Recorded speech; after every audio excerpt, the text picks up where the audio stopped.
donc les banques françaises, oui, ont un rôle essentiel dans la spéculation, dans l'argent pour l'argent, et ça se fait au détriment, effectivement, de l'économie réelle. Alain a rappelé le chiffre, hein, moins de 2% de l'argent en circulation sert à financer l'économie réelle. Voilà. Donc c'est la spéculation folle, la course en avant, la compétition, il faut être le premier du monde, et quitte à mettre en péril les grands équilibres économiques, parce que la crise de 2008, on est encore en train de la payer. Hein.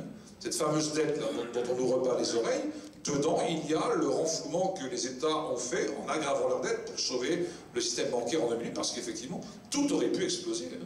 On était au krach de 29, on n'était pas loin de ça.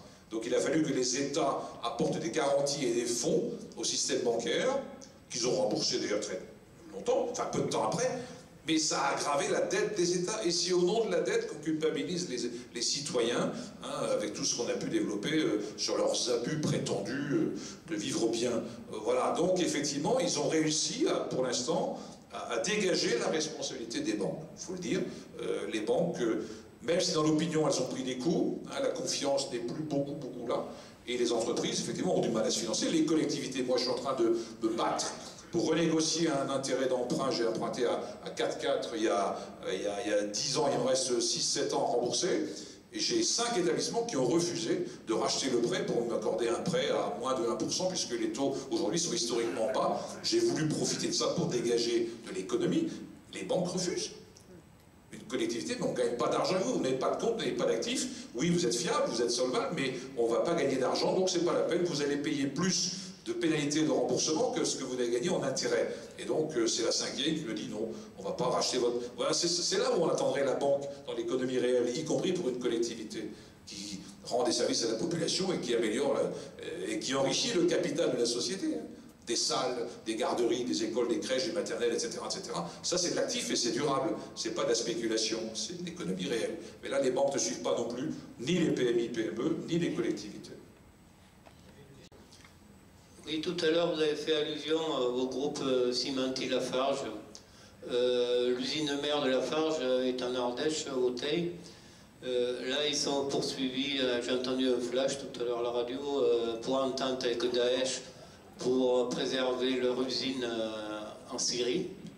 Je rappelle au passage que Lafarge avait été condamné à la libération, à une mise sous séquestre pour collaboration avec l'ennemi. Mais ils additionnent les exploits en ce moment. Ils sont numéro 1 mondial et ils se sont fait bouffer par le groupe suisse Holcim, et ils ont transféré leur siège social à Zurich. J'aimerais savoir la différence qu'il y a à payer des impôts à Paris et à Zurich. Et pour couronner le tout, ils ont fermé 2 usines en France et ils ont supprimé 25 emplois au Teil, en Ardèche. Oui, et je voulais dire aussi que j'ai vu ça dans l'Humanité dimanche récemment, dans les groupes du CAC 40, Lafarge était l'entreprise qui avait versé les plus gros dividendes en 2015. Alors d'un côté on ferme les usines et de l'autre on engraisse les actionnaires. On le dit dans le livre, pour les banquiers, pour les grands financiers, l'argent n'a pas d'odeur, hein, y compris l'argent du crime, y compris l'argent du terrorisme. C'est scandaleux ce que la pratique de Lafarge, même si, en tout compte fait, s'il y a de la guerre et de la destruction, donc il y aura du béton à faire. Voilà, c'est quand même assez scandaleux. Moi je pense, mon sentiment sur... il y a eu une avancée protestataire. Moi ce qui me préoccupe, c'est qu'il y a une avancée protestataire sur le sujet, et que pour l'instant elle faiblit un peu. On a vu des banquiers très à la défensive après la crise, enfin après le déclenchement de la crise, sur leurs responsabilités, et là ils essaient de reprendre un peu du poil de la bête. On voit d'ailleurs dans les journaux actuellement des candidats, c'est dans Le Monde qu'on a vu ça, dans les Échos, des candidats avec qui les supportent non pas les salariés ou les habitants d'un quartier, mais les banquiers, les financiers. Il y avait une page dans les Échos aujourd'hui ou hier.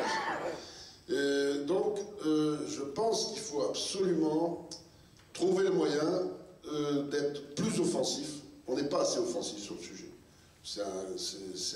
On est offensif sur plein de choses. Hein. On passe parfois son temps à des choses dont les gens se moquent comme d'une guigne. Mais sur ce sujet-là, si on est offensif, parce que les banques, par exemple, ils ont une faille, ces gens-là. C'est ou l'argent ou leur réputation. La réputation, c'est quelque chose auquel ils tiennent, parce qu'il faut en faire des campagnes de pub pour rattraper une entorse à ta réputation, hein, d'accord, que ce soit Volkswagen ou autre. Donc je pense que nous, on devrait... il ne faut pas aller casser la vitrine de la BNP du coin, c'est pas ça le problème. Mais on devrait avoir des actions qui font comprendre aux gens que l'argent coule à flot. L'argent coule à flot. Il est dans les mains d'une minorité. Et ils ont, pour l'instant, pas gagné, mais marqué des points forts dans leur bataille idéologique de culpabilisation des gens. La dette, par exemple, la dette, c'est une dette idéologique. Depuis ça remonte à la nuit des temps. Hein, on le dit dans notre bouquin, notre maman, on n'avait pas beaucoup d'argent, mineur, etc. Elle se faisait un point d'honneur à ne pas avoir de dette. Quoi. On n'a pas de dette, on peut marcher, la dette est haute. Hein, la culpabilisation, comme le dit Eric dans ses explications souvent, en allemand, Schuld veut dire, ça veut dire le même mot, dette et faute, ça se dit en allemand Schuld. Donc tu as fait une faute. Et donc il faut qu'on surmonte ça, alors qu'aujourd'hui la dette elle se vend. Hein. Il y a des types qui gagnent de l'argent en vendant des dettes. D'accord ? Tu gagnes plus d'argent en vendant des dettes que des pommes de terre. Hein. Donc voilà. Donc je pense qu'il faut qu'on soit plus offensif parce que dans la tête des gens, on est dans un régime de pensée unique. Faisons tout quand même pour qu'elle ne soit pas l'unique pensée. Hein? D'accord?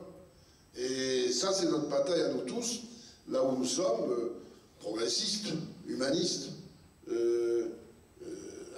soucieux de l'intérêt général, pour faire avancer. Et dans cette élection qui arrive, même si la période est très tôt, quand même une période où on peut faire avancer des idées. Hein? Ni Eric ni moi, nous sommes candidats. Mais les idées qu'on tient dans notre bouquin, il faudrait qu'elles soient candidates. Voilà. Il faudrait qu'on essaye de faire avancer ces idées. Pour l'instant, ça n'émerge pas. Alors je sais que c'est la période qui est d'ailleurs absolument pour moi désastreuse. Hein. Parce qu'elle est désastreuse, parce que ça... si on continue comme ça, c'est spectaculaire. Moi, les primaires, j'ai toujours été contre. Pas parce qu'il y a les primates dans le coup, mais parce que comment tu vas expliquer aux gens que les types se tapent dessus, à droite comme à gauche, hein, et qu'au dernier moment, bon, tous derrière le type qui est sorti du lot. Ça, moi qui suis élu quand même depuis un certain temps, je peux vous dire que ça ne marche pas, ça ne marche plus et ça ne marchera jamais. Ça, c'est clair. Donc, moi, je ne fais pas partie de ce genre de choses. Parce que c'est pas comme ça qu'on va redonner à la politique ses lettres de noblesse. On peut les redonner sur des idées de fond, des combats de fond, et rassembleurs. Parce que dans le bouquin, pourquoi on est ouvert à des témoins? Il y a quelques copains du Nord qu'on connaît qui sont évidemment hérissés dès qu'on met quelqu'un d'autre que quelqu'un de notre pensée dans un bouquin. Mais moi... j'assume, hein, une peau de rhinocéros, de reptiles, etc. sur le dos, cause toujours mon lapin. Si on les types, ils n'ont pas pris le bouquin parce qu'il y a le pape. Je m'en fous, il ne prend pas le bouquin, c'est tout. Mais moi, je pense qu'il y a beaucoup de gens, on a vu tout à l'heure à la librairie une personne chrétienne hein, qui expliquait, avec un autre camarade qui est sans doute ici ce soir, il partageait, mais qu'il y avait quand même des bouts de chemin à faire sur quand même des choses de fond. Hein. De Montgolfier, le procureur de Montgolfier qui va faire un débat à Bourges à côté d'Éric. De Montgolfier, je l'ai vu comme procureur à l'ancienne, c'est pas un marxiste, trotskiste, je peux vous le dire. Hein. Bon, mais il vient sur un tel sujet, il vient avec nous. Aucun de ceux qu'on a consultés ont refusé de témoigner. Hein. On s'est demandé, à chaque fois on se demandait même est-ce qu'il va accepter. Mais de toute façon, moi je disais, vous savez comment je suis, on leur demande, on verra bien. Après on a été emmerdés, il y avait trop qui voulaient parler dedans. après, on ne pouvait pas passer toute la marchandise que vous avez donnée parce qu'il y a 5 témoignages. Et après, il a fallu couper. Avec le Compton, on lui a tout mis sur le dos, ce pauvre garçon, les journalistes. Hein, mais quand le type, il t'a parlé pendant 2 heures, t'as 25 pages, 30 pages, tu lui en mets 17 lignes. Donc, eh ben, on a eu, au contraire, on a eu des mots de félicitations. La Massour, que j'ai combattu à l'Assemblée nationale, parce que c'était un affreux ministre, qui témoigne dans le bouquin, il nous envoie un message pour nous remercier, nous féliciter, et il dit ce combat, il faut qu'on le gagne pour défendre la démocratie de nos sociétés. Il peut dire merci. Donc je pense, nous on a senti quand même que dans plein de milieux, il y a des potentialités, mais sur le fond, si vous allez voir pour discuter de quel candidat on doit mettre en présidentiel, le type il va pas mener campagne avec vous, hein. Il s'en fout. Et s'il s'en fout pas, il en a un autre dans sa tête. Donc notre boulot, et je pense qu'il faut que ces idées-là, si on fait le tour de France, et on se félicite que nos camarades nous sollicitent, on ne peut pas aller partout, mais c'est pour faire comprendre que c'est un des combats, à nos yeux, essentiels. C'est pas le bouquin, le nombre de bouquins qu'on vend, c'est un combat essentiel. Et dans les milieux des employés de banque, là, on fait un débat avec organisé par la CGT. Hein. Si vous saviez les endroits où on va. Là, mais la CGT, ça va, c'est présentable. C'est présentable. Mais on est invité dans des milieux, y compris du grand patronat, oui, des clubs. J'ai d'ailleurs remarqué, on ne sait plus répondre, nous, on va même dans une loge franc-maçonne. Hein, ben oui. Et on y va, et à leur demande. Là, j'ai fait un truc dans ma ville avec 40 médecins. 40 médecins, évidemment, discrets, il n'y a pas une traque, pas une affiche, c'est très économe de faire des réunions comme ça. La bouffe, c'est qui paye tout, on y va, on passe la soirée, et puis il y a des chirurgiens de Lille qui sont là, avec leur femme, on fait connaissance de la femme qui m'appelle après, mais j'ai rien fait de particulier avec la femme. Mais elle m'appelle après pour demander si on peut venir avec mon frère sur le bouquin, parce qu'ils ont un club. Ils ont 2 clubs, parce que j'ai pas voulu l'attaquer là-dessus, mais quand même ça me paraît bizarre. Ils ont un club de chirurgiens, les hommes d'un côté, et du coup il y a un club de femmes de chirurgiens à part. Alors j'allais dire, vous êtes un peu musulman ou quoi? Qu'est-ce qui se passe? Qu'est-ce qui se passe? Bon, voilà, comme quoi il y a encore du boulot. Hein. Bon. Mais là j'ai réussi à les convaincre, parce que comme on n'a qu'une date, ils vont se mettre ensemble. C'est peut-être nous qui allons les réunir. Donc, mais à Lille, dans un truc, on voit des personnes huppées de tous les milieux qui s'interrogent sur des patrons, qui s'interrogent sur l'avenir de cette société, parce qu'ils sont au cœur du problème. Ça a été expliqué, ils sont au cœur du problème. Ils voient bien que ça ne pourra pas durer. C'est une espèce de truc fou qui est parti, qu'on n'arrive plus à maîtriser. Hein. C'est comme Faust. C'est comme Faust qui a créé les forces qu'il n'arrivait plus à maîtriser. On est dans un capitalisme de ce genre, et l'élection américaine, elle témoigne de ça. Elle témoigne de ça. Hein. Quand la société, quand l'empire est fou, l'empereur l'est aussi. Hein. Attention, hein. Alors après, il faut qu'on soit un peu plus mordant. Moi, je trouve qu'on est trop mou, parce que, c'est quand même fort de café. On est dans un pays de république démocratique. Je me souviens d'un certain 21 avril où c'était la surprise. Et là, tout est organisé, y compris un peu chez nous. Comme s'il y avait déjà une candidate qui est en position d'être présente au second tour. C'est un vrai sujet pour moi. T'as une élection, il n'y a plus qu'une place à prendre. D'abord, le système est complètement foireux. On ne s'est pas assez battu. Moi, j'avais fait des propositions de loi pour qu'on élargisse, même dans le système, le choix des potentialités pour le second tour. Mais là, t'en as plus 2, t'en as qu'un. On dit déjà d'avance, qui est-ce qui va être là devant elle? Je trouve que c'est très grave. Méfiez-vous, ça peut être, avec tout ce qui se passe actuellement, il peut y avoir moi je vois bien, dans des milieux fonction publique, quand je vois que des enseignants que j'ai connus depuis longtemps qui disent je vote Marine Le Pen pour tout foutre en l'air, je me dis méfions-nous. Méfions-nous, rappeler quand même que, parce que c'est bien beau, dans les affaires qui nous occupent, elle a voté en avril 2016 pour la directive européenne à propos du secret des affaires. Il y a une directive qui, par rapport aux journalistes qui révèlent, comme Élise Lucet, etc., ce qui se passe. Donc, les sources. Donc, ils ont fait une directive qui interdit de révéler le secret des affaires. Elle a voté avec les députés PS, avec les députés républicains, avec les députés FEM, etc. Seuls les députés verts et communistes, front de gauche accessoirement, se sont opposés à ça.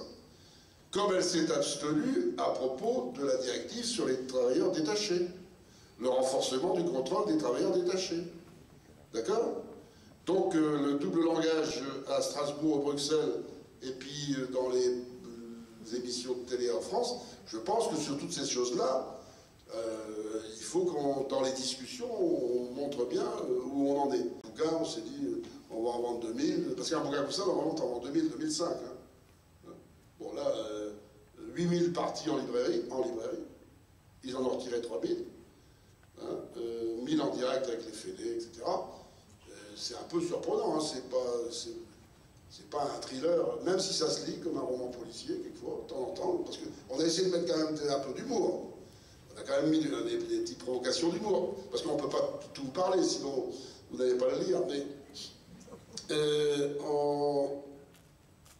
par exemple, les ports francs. Les ports francs, c'est un truc scandaleux. Il y en a une vingtaine, les premiers étant à Genève. D'abord, ils nous ont refusé avec Dupont-Aignan, qu'on a demandé pour visiter le port franc de Genève, basta, interdit. Hein. Les ports francs, c'est là où on planque les œuvres d'art, surtout les œuvres d'art. Vous avez des œuvres d'art qui remontent à 3, 4, 5 siècles. Il n'y a pas que des Picasso, des Matisse, évidemment, il y en a. C'est des milliards et des milliards et des milliards, hein, qui sont évidemment dans des conditions de confort d'œuvres d'art, il n'y a pas de problème, mais qui ne sortent jamais. Qui ne sortent jamais.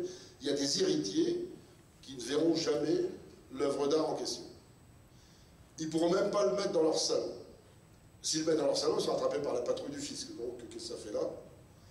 Mais c'est voilà, comme un lingot d'or qui dort là, dans un portefeuille. Alors, on a inventé un matin, parce que nous, quand on a fait des week-ends, hein, beaucoup de couscous, parce que le gars à côté, il fait que du couscous, le dimanche midi. Et on a inventé, on s'est dit, ben, on va... le musée idéal de Malraux, c'est ça, hein, il avait écrit sur un musée idéal. Bernard, on a dit, on va créer un offshore muséum mondial, le plus grand et le plus beau musée du monde, forcément. Et on ramène tout là-dedans. On dit aux propriétaires, vous inquiétez pas, vous êtes toujours propriétaires. Hein, mais au moins, le grand public pourra venir visiter ces œuvres d'art que l'humanité ne connaîtra jamais. Mais c'est un crime contre la culture, ça, cette situation-là. Donc des idées comme ça, alors ça fait un peu... c'est un peu taquin, mais c'est pas complètement con. C'est-à-dire qu'on a des choses qui appartiennent à toute l'humanité, il n'y a aucune raison que ce soit dans les mains de quelques-uns. Hein, parce que l'optimisation fiscale, elle est partout. Hein. Wildenstein, le scandale des Wildenstein, hein, qui doivent 500 millions au fisc français, les fameux. Alors là, évidemment, en général, les mecs, ils se marient avec des filles superbes, hein, 30 ans de moins, et puis un jour ça pète. Et puis l'héritière des Wildenstein, on l'explique un peu, ben, ils se sont débrouillés parce que c'est des trusts. Des trusts, on cache tout dans les trusts. Curieusement, le Wildenstein milliardaire, au moment où il meurt, le type, et les fils de la première femme, ils se sont démerdés pour que la dernière femme, mannequin, etc., elle n'ait pas un rond. Alors, ils ont esté en justice sur le thème. Notre père, il était démuni complètement. Il est mort, il n'y a plus un rond. Plus un rond, d'accord? Alors, voilà. Mais en même temps, ben, ils ont 120 chevaux. 120 chevaux, ils ont bazardé en Irlande. Pourquoi en Irlande? J'ai appris ça, on apprend beaucoup de choses. Hein. Où va se cacher l'optimisation fiscale? La saillie de l'étalon en Irlande, elle est défiscalisée. C'est gratuit depuis 63. Voilà, on en apprend, même en équitation. Voilà, elle est défiscalisée. Et ils amènent tous leurs chevaux là-bas, leurs pidets là-bas, en Irlande, pour ne pas payer d'impôts. Même pour la saillie de la jument. Non mais c'est un truc de fou. Mais où se cache la mesquinerie et la pingrerie chez les richissimes de cette planète, hein? Voilà, jusque-là. Voilà. Du coup, ça va se cacher l'évasion fiscale. Tout le monde connaît l'Olympique de Marseille, qui vient d'être racheté par un milliardaire américain qui s'appelle Frank McCourt, qui était propriétaire du club de football américain de Los Angeles, les Dodgers, qu'il a mis sur la paille, mais peu importe. Là, il vient de racheter l'OM, 45 millions d'euros, et il a créé une société OMLL, une holding, qui va être implantée dans le Delaware, petit état américain, qui est un paradis fiscal à domicile. Donc l'OM va rester le stade Vélodrome, mais la gestion va être faite dans le Delaware, parce que le Delaware, c'est un paradis fiscal américain. 50% des entreprises cotées à la bourse de New York ont leur siège dans le Delaware, tout est état sur la côte est. C'est un paradis fiscal.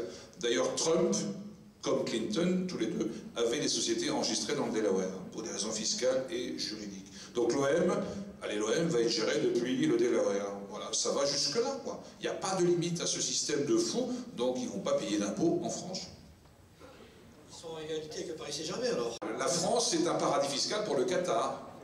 Nous sommes devenus un paradis fiscal. Voilà, vous regardez la convention fiscale entre la France et le Qatar, mais c'est monstrueux. C'est pour ça que le Qatar investit ici, dans l'immobilier, dans les clubs de foot, dans tout, dans la Coupe du Monde, enfin bref. On investit, c'est de l'argent fou, l'argent auto-centré, quoi. Et le danger, il est là. N'ayez pas peur de poser des questions, parce que les frères Bocquet, quand ils sont partis, ils n'arrêtent pas. Hein.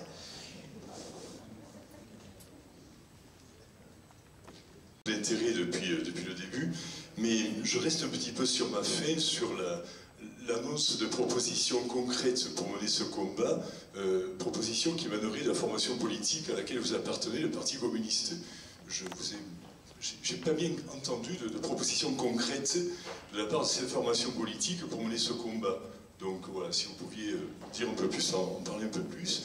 Vous avez aussi parlé d'autres formations, d'autres personnalités qui sont là-dedans, je pense au CCFD, enfin vous les avez citées. J'ai pas entendu de propositions concrètes. La deuxième partie de votre intervention, quand vous avez parlé de Marine Le Pen, donc il y a des positions qu'elle a prises contre le combat mené sur les paradis fiscaux, vous avez cité des exemples, et puis contre Marine Le Pen et anti-Marine Le Pen finalement aux élections présidentielles. Vous êtes allé un petit peu là-dessus en parlant de deuxième tour.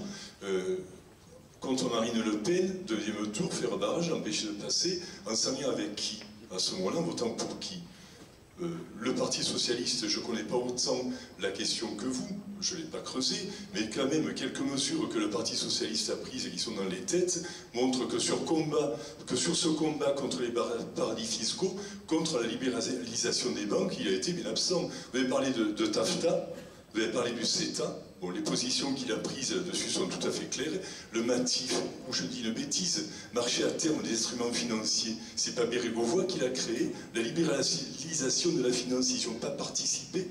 Alors comment s'allier éventuellement politiquement avec ce parti qui ne mène pas le combat contre les paradis fiscaux? Alors, sur les propositions, effectivement, alors, il y en a qui ont été formulées. Bon, la COP en est une. L'harmonisation fiscale, un chantier ouvert d'urgence, en est une autre. Alors, voilà, la maîtrise publique de la finance et des banques, le pôle public bancaire, qui pourrait associer la Caisse des dépôts, la Banque postale, voilà une dimension. Alors, on a dans le premier rapport de la commission d'enquête au Sénat, on avait fait 61 propositions, et dans la deuxième, 34. Donc c'est une centaine de propositions concrètes. Suppression du verrou de Bercy, ça en faisait partie.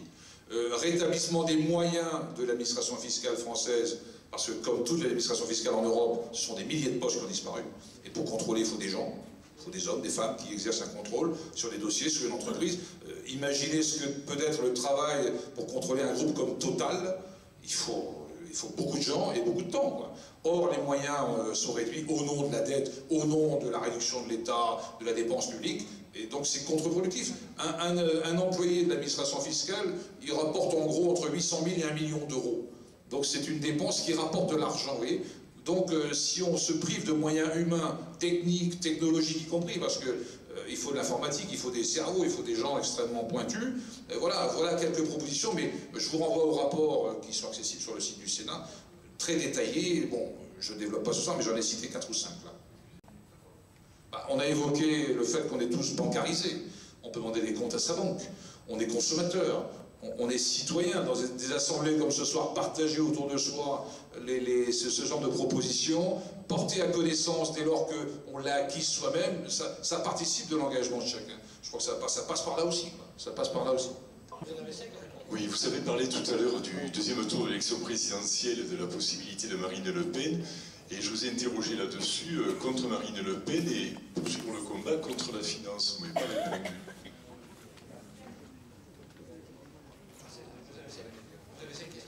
Oui, sur les médias, vous avez raison. Hein. Alors, on a quelques trucs là à dire, de manière très transparente. Les médias régionaux, la presse écrite nous a pas mal suivis, franchement. Et l'un des moments déclencheurs, c'était les 3 pages dans Libération. C'est la première fois, depuis ces 4 années de travail, que Libération nous consacre 2 lignes. Là, ils ont fait 3 pages. Et ils ont repris mot pour mot ce qu'on a dit. Sans un bémol, sans une anicroche, sans une critique. On en était très surpris, mais on a touché des couches qu'on n'avait jamais touchées jusque-là. Voilà un exemple. Je suis passé à Europe 1, chez David Abiker, le samedi de la fête de l'UMA, le 9 septembre. 9h, 9h30. À la fin, il me dit, mais vous n'êtes jamais venu à Europe 1 Je dis non, mais il dit, comment ça se fait? Je vous jure, mais j'en sais rien, j'ai jamais été invité, quoi. Voilà. 3e exemple, LCP Public Sénat que vous citez. Je parle du bouquin avec Michel Samès, journaliste du Public Sénat, vous connaissez sans doute. Au mois de mai-juin, il était enthousiaste. Tu me tiens au courant, il me tutoyait, tu me tiens au courant, et à la rentrée, on fera un truc. LCP Public Sénat, on s'en interroge, Alain. On va d'ailleurs bouger là-dessus, parce qu'on c'est pas qu'on est les plus beaux du monde, mais 2 parlementaires qui font un truc qui valorise le travail du Parlement. Moi, j'ai été remettre le bouquin en main propre à Gérard Larcher, sans presse, sans communiquer, hein, en tête à tête. Il se dit, voilà, Monsieur le Président, je vous remets ce bouquin, parce que ce bouquin, sans le travail du Sénat, n'existerait pas. Et il est comme il est, mais il est soucieux de l'image du Sénat. Il est soucieux de l'image du Sénat qu'on vilipende, qu'on déteste, qu'on critique, qu'on salit, etc., etc. Il n'est pas forcément ce qu'on en dit, quoi. Il peut être autre chose. Et ce travail, il participe. Je lui ai remis le bouquin à la main, on a discuté pendant une demi-heure, voilà. Et ça s'est passé comme ça, mais LCP, lui, Sénat, pour l'instant, n'a rien fait. On a rencontré avec l'attaché de presse de Cherche Midi, Madame Marchal, fin août, le gars qui s'occupe des rendez-vous politiques de l'émission On n'est pas couché avec Ruquier, là. Fin août. Hein, on a mangé ensemble, etc. Il voulait voir un peu le bouquin. Vous dit, écoutez, je ne suis pas décideur, je vais le proposer à Ruquier et à Madame Barmin, c'est ça, hein, et s'ils sont